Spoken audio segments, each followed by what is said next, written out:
A stranger accidentally slept on my shoulder. Mid-flight she slipped one thing into my hand. Some moments arrive so quietly that you almost miss them, only to realize later that your entire life changed because of a single choice you almost didn't make. I boarded that flight believing it would be another ordinary business trip, another few hours spent staring out of a tiny airplane window while wondering why life had become so empty.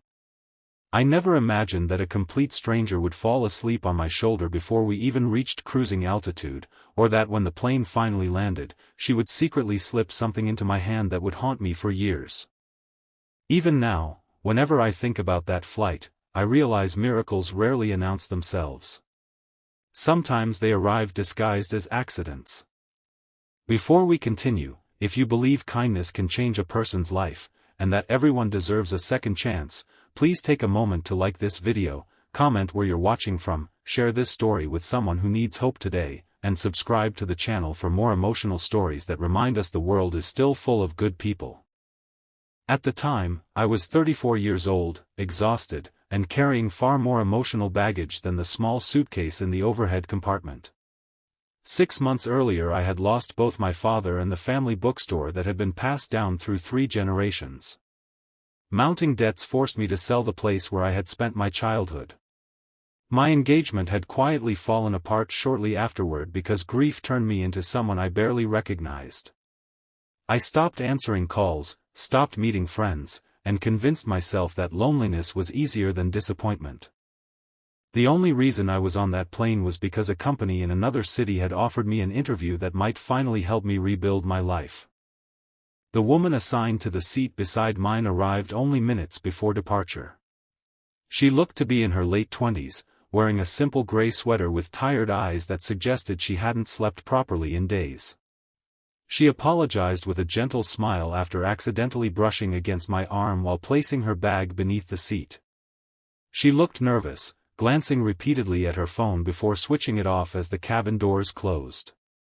There was something familiar about the sadness on her face, the kind that cannot be hidden no matter how politely someone smiles.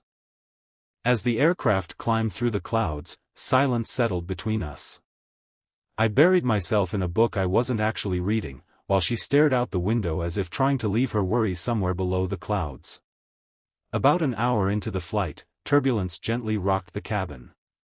When everything settled again, exhaustion finally defeated her. Without realizing it, she leaned toward me until her head rested lightly against my shoulder. My first instinct was to move, but then I noticed how peaceful she looked. For the first time since boarding, the tension had disappeared from her face. I remained perfectly still, unwilling to wake someone who clearly needed rest more than I needed comfort. The next 2 hours passed almost silently. Flight attendants smiled knowingly as they walked by, assuming we were a couple. I never corrected them. Looking out the window, I thought about how strange life could be. 2 strangers carrying invisible burdens had somehow become each other's support without exchanging more than a few polite words. As the captain announced our descent, she woke suddenly, embarrassed beyond words. Her cheeks turned bright red as she apologized repeatedly with watery eyes. I smiled and assured her it wasn't a problem.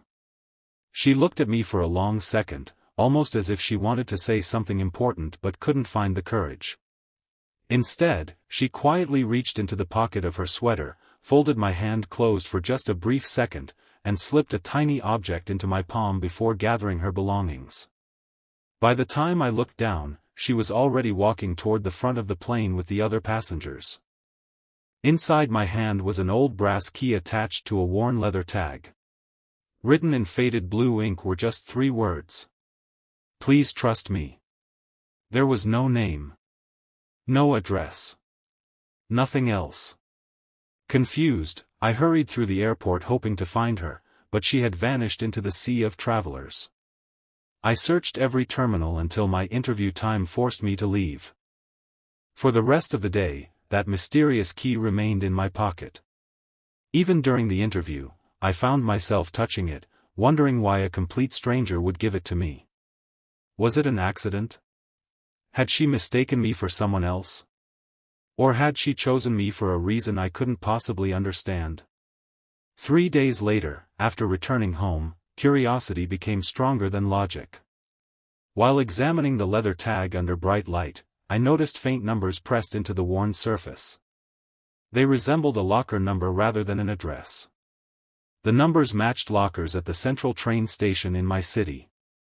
My heart raced as I stood before hundreds of metal lockers lining a quiet hallway.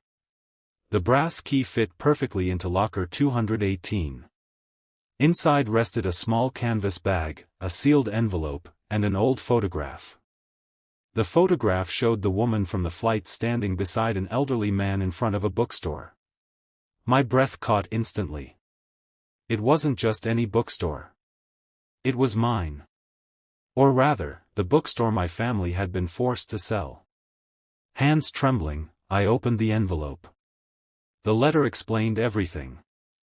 She had been the granddaughter of the elderly investor who quietly purchased our bookstore after the bank repossessed it. Her grandfather had never intended to turn it into another commercial property. He had fallen in love with the stories my father used to tell customers and believed places filled with memories deserved to survive. Before he could restore the shop, he became seriously ill. During his final weeks, he asked his granddaughter to find the former owner's son if she ever could. She wrote that she recognized my surname on the boarding pass while we waited to board. She wasn't certain it was really me until she noticed the small bookmark sticking out of my novel. It carried the faded logo of my family's bookstore. She admitted she had planned to speak with me during the flight but couldn't find the courage. Exhaustion and emotion overwhelmed her until she accidentally fell asleep on my shoulder.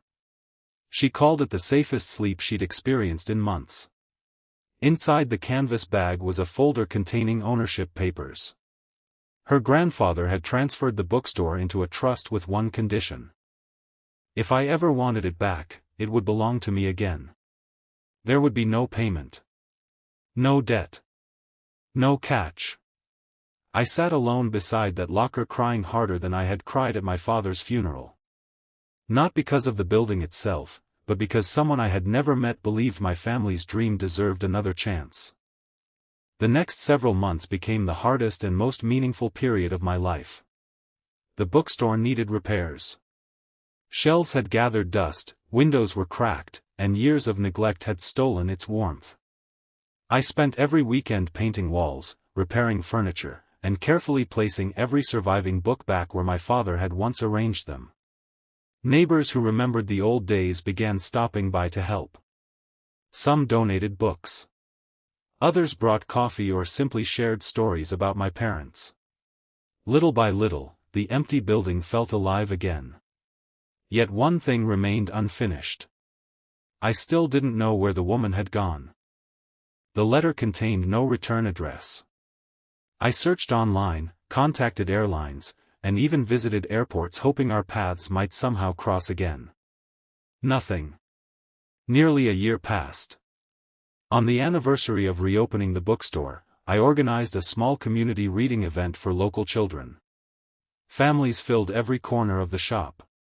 Laughter echoed through rooms that had once stood silent. As the evening sunlight poured through the front windows, the entrance bell chimed softly. I looked up. Standing quietly near the doorway was the same woman from the flight. She looked healthier now, though her eyes still carried the same quiet kindness I remembered. Neither of us rushed forward. Neither of us needed words. Sometimes gratitude is too large for language. She slowly walked through the bookstore, touching the restored shelves with gentle fingertips while smiling through tears. She later explained that her grandfather had passed away only weeks after our flight. Returning had simply taken longer than she expected because she spent months settling his affairs and honoring his final wishes. She confessed that she often wondered whether I had ever opened the locker. I admitted that opening it had reopened my heart as well. Our friendship grew naturally after that day. There was no dramatic romance, no unbelievable fairy tale, only two people who understood grief, healing, and the quiet power of compassion. We learned that sometimes love begins not with grand gestures but with simple acts of trust between strangers. The bookstore slowly became more than a business. It became a place where lonely people gathered, children discovered their first favorite stories, and elderly neighbors shared memories over warm coffee. Every customer unknowingly became part of the miracle that started on a quiet airplane thousands of feet above the clouds. If this story has touched your heart so far, please take a moment to like this video, share it with someone who believes in hope, subscribe to the channel for more inspiring stories, and let us know in the comments what moment moved you the most. Special request: before this story ends, please comment with the words, "Kindness always finds its way," if you believe even the smallest act of compassion can completely change someone's life. Today, whenever someone asks how I managed to rebuild everything after losing so much, I never begin with the bookstore. I begin with an airplane seat, a tired stranger who accidentally fell asleep on my shoulder, and a tiny brass key resting in my hand. Most people think life changes through huge decisions, but I have learned that destiny often hides inside ordinary moments that seem meaningless until years later. One quiet act of trust transformed despair into purpose, loneliness into friendship, and loss into hope. Every time I unlock the bookstore each morning, I still use that same brass key. It reminds me that we never truly know what someone beside us is carrying, and that the smallest kindness offered without expecting anything in return can become the beginning of someone else's second chance. That flight lasted only a few hours, but the hope it gave me has lasted a lifetime, proving that sometimes the greatest miracles come from complete strangers who simply choose kindness when the world least expects it.